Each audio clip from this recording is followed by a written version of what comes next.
Hello everyone, welcome back to Divya కుకుల channel. ఈరోజు మన ఛానల్లో తీయటి పెరుగు త్వరగా ఎలా చేయాలో చూద్దాం. చూడండి, గడ్డలు గడ్డలు పెరుగు ఎంత తీయగా ఉందంటే చాలా తీయగా ఉంది. Let's start. ముందుగా ఒక బౌల్ తీసుకొని అందులో మనకు కావాల్సినన్ని పాలు పోసుకోవచ్చు. నేనైతే ఒక 1/2 లీటర్ పాలు పోసానండి. చూడండి, స్టవ్ వెలిగించి 1/2 లీటర్ పాలు పోసాను. ఆ పాలు హై ఫ్లేమ్లో మరిగించుకున్నానండి. హై టు లో ఫ్లేమ్లో ఒక 10 మినిట్స్ తర్వాత పాలు ఇలా మరుగుతూ ఉన్నాయన్నమాట. నాకు అప్పుడు పైకి పొంగే వచ్చేసాయి. అప్పుడు కొన్ని వాటర్ చల్లుతున్నాను నేను ఇక్కడ. మీరు స్టవ్ని సిమ్లో కూడా పెట్టుకోవచ్చు.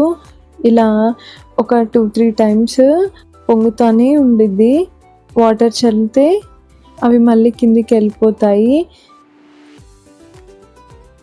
బాగా మీగడ పైన ఎర్రగా వచ్చేంత వరకు మనము బాయిల్ చేసుకోవాలండి. నేనైతే ఒక 20 మినిట్స్ దాకా బాయిల్ చేశాను. అప్పుడు మీగడ చాలా చక్కగా ఫామ్ అయింది. ఇంకా మన ఇంట్లో గేదెల పాలైతే అసలు అందులో నీళ్ళు కూడా కలిపి పెట్టాల్సిన అవసరం లేదు. బయట పాలైతే అందులో నీళ్ళు కలిపి పోస్తారు కాబట్టి టైం పడుతుంది. ఇక చూడండి, నాకు ఒక 10 నిమిషాల తర్వాత అలా వచ్చింది. ఇప్పుడు మనం ఒక బౌల్ తీసుకొని అందులో కొన్ని వాటర్ పోసి ఆ పాలను చల్లార్చుకుందాం. అది కంప్లీట్గా చల్లగా అవ్వాలండి. ఒక 5 మినిట్స్ వరకు టైం పడుతుంది.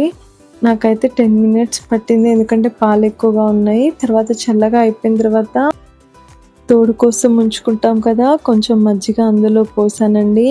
ఇప్పుడు మనం ప్లేట్ పెట్టేసి ఒక 5 అవర్స్ దాన్ని అలా వదిలేస్తే 5-6 అవర్స్ తర్వాత నాకు ఈ విధంగా గడ్డల పెరుగు ఫామ్ అయిపోయిందండి.